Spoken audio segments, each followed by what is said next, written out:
चढ़ाने वाला पुष्प का झूठा हो सकता है, मिठाई चींटी की झूठी हो सकती है, पर आपका शिव के प्रति प्रेम और विश्वास कभी झूठा नहीं हो सकता। आप करो उसके, आप लगो उसकी दृढ़ता में, उसके भरोसे।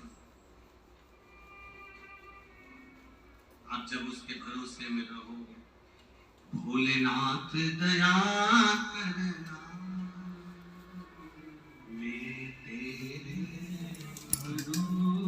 आप उसकी दृढ़ता में लगी, आप उसके भरोसे में लगी, आप उसके भाव में, इतने शुद्ध भाव में जुड़ जाइए कि वो आपका हो जाए और आप उसके हो जाए। मेरा एक निवेदन, कैमरा आपकी ओर आए तो आपको खड़े होने की जरूरत नहीं, क्योंकि यहाँ पर जितने श्रोता हैं ये शिव को पाने आए हैं, कैमरे के लिए नहीं आए हैं। इसलिए आप बार बार, बच्चे भी अगर खड़े हो तो उनको भी नीचे बिठाना है, हाथ नहीं हिलाना है। आप लोग आनंद से कथा सुनो। कैमरे वाले का काम है कैमरा चलाना, आपका काम है शंकर की भक्ति करना। इतनी दूर से 200, 300, 500 रुपए खर्च कर कर, ऑटो में चलकर, दिन भर भूखे रहकर यहाँ पहुंचे हो तो केवल कैमरे के लिए नहीं पहुंचे हो। आपका विश्वास आप शिव से जोड़ कर रखो। मेरा बाबा जब देगा तो खाली नहीं भेजेगा। विश्वास पक्का कर दृढ़ होकर चलो, विश्वास।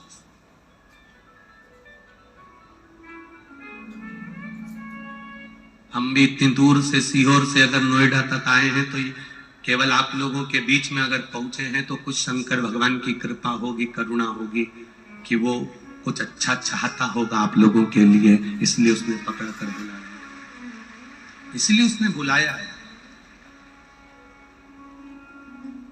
अपने समय का मूल्य समझो, वो जीवन एक आनंद हो। करो विश्वास, भरोसा पक्का रखे। मेरे बाबा दया करना, मैं तेरे भरोसे, मेरे बाबा दया करना, मैं तेरे भरोसे, ना घर के भरोसे ना परिवार के भरोसे हूँ, ना घर के भरोसे हूँ, ना परिवार के भरोसे हूँ। मेरे बाबा दया करना, मैं तेरे भरोसे, मेरे बाबा दया करना, मैं तेरे भरोसे। उमा शिव जी से कह रही है आप आए, आपके आने का मुझे बहुत खुशी है, बस इतनी करुणा कर दो, कृपा कर दो कि संसार के लोगों की झोली, संसार के लोगों की जिंदगी में कभी दुख ना आए, कभी कष्ट ना आए, उनकी झोलियां खुशियों से भर। कोई आपसे पूछे नवनिधि का मतलब क्या होता है, मतलब जीवन में किसी संपदा की कमी ना आना, आपकी जिंदगी जीवन भर खुशियों से भरी रहना, ये नवनिधि है। नौ निधियां अलग अलग है।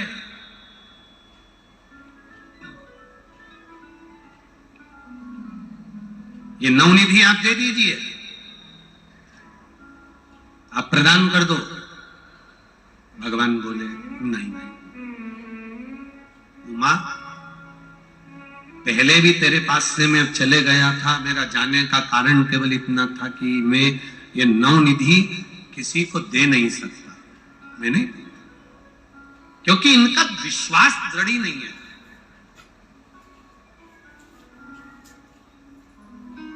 एक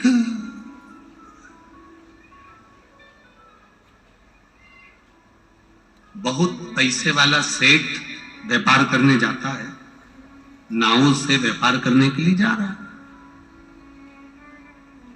रोज जाता खूब कमा के लाता। उसके दोस्तों ने कहा भाई तो नाव में बैठकर जाता है, तेरी नाव पुरानी हो गई है और पुरानी नाव कभी भी हवा का झोंका चला, तूफान आया, तेरी नाव डूब जाएगी। तू एक काम कर ले, अपने गांव में, गांव के पास में एक पानी में तैरना सिखाता है, उससे तू तैरना सीख जा। उसने कहा मैं तैरना नहीं सीखना चाहता, कितने दिन लगेंगे? उसने कहा, वो कह रहा था 3 दिन के अंदर सेठ जी को मैं तैरना सिखा दूंगा, 3 दिन लगेंगे बस और तैरना सिखा दूंगा। अब 3 दिन, सेठ जी ने कहा 3 दिन में अगर तैरना सीखूंगा तो व्यापार कैसे कम नहीं रह जाएगा? व्यापार करने जाऊंगा तो करोड़ों का धन कमा के लाऊंगा, लाखों का धन कमा के लाऊंगा, और तू कह रहा है कि 3 दिन सीखने में लगा दो? मैं सीखना विकना नहीं है। तो मैंने उस तैरने वाले व्यक्ति से पूछा, मान लो अगर कोई तैरना नहीं सीखे, मेरा दोस्त अगर तैरना नहीं सीखे तो क्या करना चाहिए? उसने कहा, तुम्हारे दोस्त को कह देना 2 खाली पीपे ऊपर से बेल्डिंग कराकर उसका छेद बंद कर खाली पीपे को नाव में रख ले, तो कभी अगर तूफान आएगा तो वो खाली पीपे पकड़कर पानी में अगर कूद भी गया तो उसको भले तैरना नहीं आता तो भी वो बच जाएगा, मरेगा नहीं। रख ले खाली पीपे 2। अब मित्रों ने सेठ जी से कहा, एक काम करो, तुम इतना कमाने में लगे हो, तुम्हें तैरना सीखना नहीं है, तैरने के लिए तुम्हारे पास टाइम नहीं है सीखने के लिए, तो तुम 2 खाली पीपे रख लो। उसने कहा, इतना कह रहे हो तो 2 खाली पीपे मेरी नाव में रख लेता हूं। उसने नाव में 2 खाली पीपे रख लिए। अब नाव के अंदर 2 खाली पीपे रखे, चले, 1 आध महीना निकला। 1 महीना निकलने के बाद अपने गांव आ रहा था, इतने में तूफान चल गया, और जो नदी में, तालाब में, सरोवर में, समुद्र में तूफान चला, तूफान चलते ही नाव डोलने लगी। जितने लोग नाव चलाने वाले थे वो कूद कूद कर भागने लगे, क्योंकि उनको तैरना आता था। इसको तैरना नहीं आता था। इसने एक व्यक्ति से पूछा, नाव चलाने वाले से, मेरे पीपे कहां हैं? उसने कहा, तुम्हारे सिर के पास में रखे हैं। उसने उठा और उठा, सब कूद गए, तैर कर पार निकल गए, नाव डूबने लगी। इसने विचार करा, करूं तो करूं क्या, मुझे तैरना नहीं आता, पर पीपे पकड़ कर उतरना है, बस खाली पीपे उठाना था। उसी के पास में 2 पीपे भरे हुए सोने की मुद्राओं से रखे हुए थे, जिसको वो कमा कर ला रहा था। उसके मन में आया, अगर खाली पीपे लेकर कूदा तो क्या मतलब का, भरे हुए पीपे मेरे सोने से भरे हुए, मुद्राओं से भरे हुए हैं, इनको कैसे छोड़ दूं, कैसे छोड़ूं, कैसे छोड़ूं? मुद्रा से भरे हुए ये पीपे, सोने की मुद्राओं से भरे हुए ये पीपे, मैं इनको छोड़ूं कैसे? खाली पीपे उसने छोड़ दिए नाव के अंदर, और भरे पीपे लेकर कूद गया। आखिरी में जाकर डूब गया, मर गया, समाप्त हो गया। ये सेठ की कथा नहीं, ये अपनी कथा है। हम भी भरे पीपे संभालने में लगे हुए हैं। ये जमीन मेरी, ये जायदाद मेरी, ये संपदा मेरी, ये प्रॉपर्टी मेरी, ये गाड़ी मेरी, ये बंगला मेरा, ये घर मेरा, परिवार मेरा। हम केवल भरे हुए पीपों को संभालने में लगे हुए हैं, पर 2 पीपे, राम नाम के 2 अक्षर, कृष्ण नाम के 2.5 अक्षर, पंचाक्षर मंत्र शिव का, 1 नाम भगवान का, यदि 2 पीपे खाली अर्थात 2 अक्षर का नाम हम अपने पास रख लेते तो शायद भवसागर से पार उतर गए होते, पर नहीं उतर। हमने प्रॉपर्टी जोड़ी, हमने धन बनाया, हमने गाड़ी बनाई, हमने बंगला बनाया, हमने संपदा बनाई, हमने सत्ता बनाई। 25 लाख की गाड़ी में घूमने वाला भी एक दिन 25 रुपए के लोटे में भराकर हरिद्वार पहुंच जाता है। मात्र 25 रुपए का लोटा होता है, जिसके अंदर उसकी अस्थियों को भर दिया जाता है और हरिद्वार ले जाते हैं। पिंडदान करा, ब्राह्मण को भोजन कराया, और पिंडदान करके लोग पिंड छुड़ा लेते हैं। फिर कोई संबंध नहीं, फिर कोई नाता नहीं, कोई रिश्ता नहीं। कितनी प्रॉपर्टी, कितना धन, कितना वैभव, कितनी सत्ता, कितनी दौलत। एक जरा सा व्यक्ति को रोग आता है और उसका पूरा जीवन निचोड़ जाता है। भगवान से कहता है, जब बीमार पड़ा तो डॉक्टर कहता है मॉर्निंग वॉक करो, घूमने जाओ, थोड़ा कम खाओ। अभी नहीं, पत्नी कहती थी, परिवार वाले कहते थे कि देखो थोड़ा सावधानी से रहो, थोड़ा सावधानी से रहो। नहीं, मेरी प्रॉपर्टी, मेरी जायदाद, मेरी संपदा, मेरी सत्ता, मेरा वैभव, मेरी गाड़ी, मेरा बंगला, मेरी दौलत, मेरी सत्ता, बस उसमें रमा रहा, रमा रहा, रमा रहा।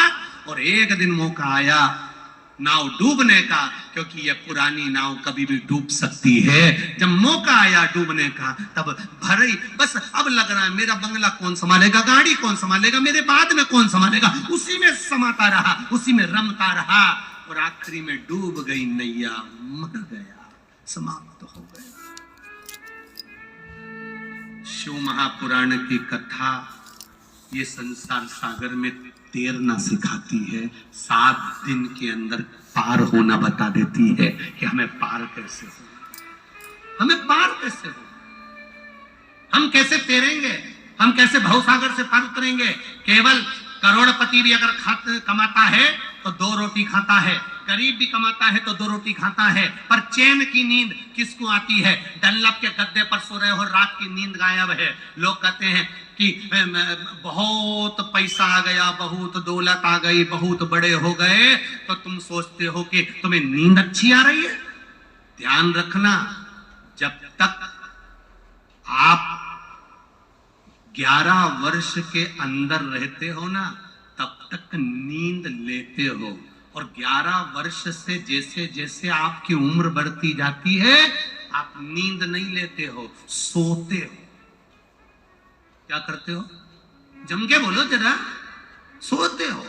नींद और सोने में अंतर है।